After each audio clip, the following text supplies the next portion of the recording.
She wore his last name. He gave her a prison number. Nina didn't just lose her freedom, she lost her trust, her dreams, and the life she built. Oh, poor Nina. Nina always believed that love could weather any storm. She had married Jerry in her final year at the University of Benin. He was charming, intelligent, and ambitious, the kind of man every girl prayed for. He swept her off her feet with promises of forever, painted with colors so vivid, she never once imagined they'd fade. By the time their second child was born, Nina had stopped working to take care of the family while Jerry ran a thriving import business, or so he said. They lived modestly in a 3-bedroom flat in Ikeja. Nina cooked every meal with care, attended PTA meetings, and tucked her children into bed with lullabies that smelled of hope. But behind Jerry's confident smile was a darkness she never saw coming. Late-night calls. Unexplained trips. Sudden burst of temper. Still, she stayed. Because love stays. That's what she believed. Until the night the police knocked on their door. It was a Tuesday evening. Nina had just bathed the kids when Jerry burst through the door, panting. "We need to leave Lagos tonight," he whispered, frantically stuffing clothes into a duffel bag. "Jerry, what are you talking about?" "No time to explain. Just trust me." Before she could process anything, there was a loud bang. "Police! Open this door!" The children screamed. Nina froze.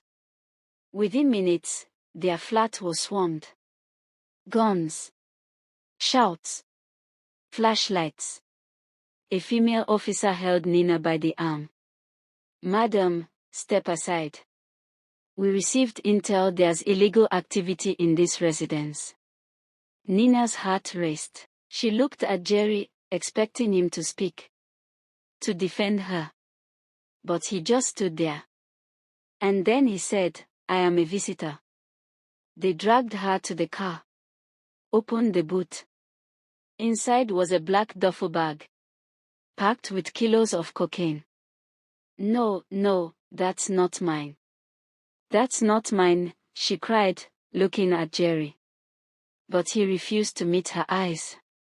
They arrested her. Not Jerry. Her. Prison was nothing like she imagined. The air was stale with sweat and regret. The walls screamed of hopelessness. Nina was thrown into a cell with 12 other women.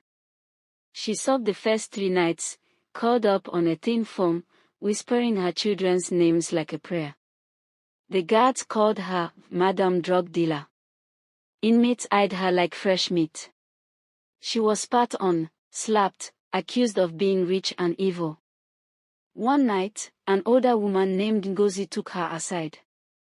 "You either cry yourself to death or you fight to live. Choose one." That was the night Nina stopped weeping. She wrote in her mind, stories, letters to her children, prayers to a God she wasn't sure still listened. Her real journal came months later, smuggled in by Fatima, a fierce, Muslim inmate who became her protector. Together, they formed a sisterhood, broken women with broken stories, holding each other together. Nina's diary became her soul on paper. Every page was raw, inked with pain, confusion, and quiet strength. "Jerry, you took everything from me. My name. My dignity. My children. But you will not take my voice." She wrote about every visit from her lawyer, how they kept postponing her hearing.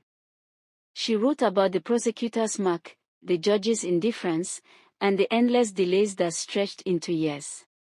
3 years. No conviction. No release. Just waiting. One afternoon, while scrubbing the prison bathroom, Nina collapsed. Malaria. She spent 2 weeks in the clinic. Delirious. Alone. When she recovered, her diary was gone. She cried harder than she did the day she was arrested. It wasn't just paper. It was her proof. 5 years passed. 5 years behind bars for a crime she didn't commit. Her daughter, Anna, was now 12.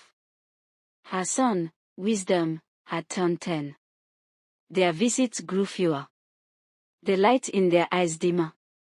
Nina blamed herself, even though she wasn't guilty. She memorized every hug, every drawing they brought, every tear they wiped when leaving. Then, one day, Annie came alone. She was taller, bolder, her hair braided into neat cornrows. "I found something," she whispered. "I found Daddy." Nina's heart nearly stopped. Anna handed her an envelope. Inside were printed emails, bank transactions, and a letter. A letter from a man named Daniel, addressed to an investigator. In it, he confessed that Jerry used his name to ship drugs for a cartel and had pinned everything on his wife when things went south. "I'm dying," the letter read. "This is my confession. Free her." The letter was dated 6 months ago. Nina's case was reopened. The prison buzzed with gossip. She go free, oh. Nor her husband do. Jerry had vanished after Nina's arrest, but the documents Anna brought led to a breakthrough. Interpol flagged Jerry's name in Ghana under a false identity. He had remarried. Started another life. His betrayal burned deeper than any cell wall. But Nina wasn't bitter anymore. She was focused. Focused on getting out. When she stepped into court again, 6 years and 8 months later, she didn't cry. She stood tall. And was declared a free woman by sunset. The gates opened slowly. Ngozi and Fatima waved from behind the bars. Nina clutched the diary Anna had recovered from an old cellmate who'd hidden it all along. She stepped into sunlight, her children waiting on the other side. Wisdom looked at her, unsure. Anna ran into her arms. "Mommy," she sobbed. "You didn't do it." "I know now." Nina held them tight. "I never did. And I never stopped loving you." But the world had changed. They now lived with an aunt. Jerry's name was erased from their lips. Her old house was gone. Her body had aged. She was a stranger to her own reflection, but she had her voice. And a story. Nina's diary became a book. The sentence I didn't deserve. It sold out within weeks. Talk shows. Interviews. Women's conferences. She told her truth to the world. Not just for herself, but for every woman silenced, forgotten, or wrongly accused. She started a foundation for women in prison, offering legal aid and therapy. Her children grew proud again. Anna won a scholarship. Wisdom now called her my hero. One night, a journalist asked, "If you saw your husband again, what would you say?" Nina smiled. "I wouldn't say anything. I would just walk past him, free." Because freedom wasn't just walking out of prison. It was knowing she never let hate consume her. It was rising from betrayal stronger than she ever imagined.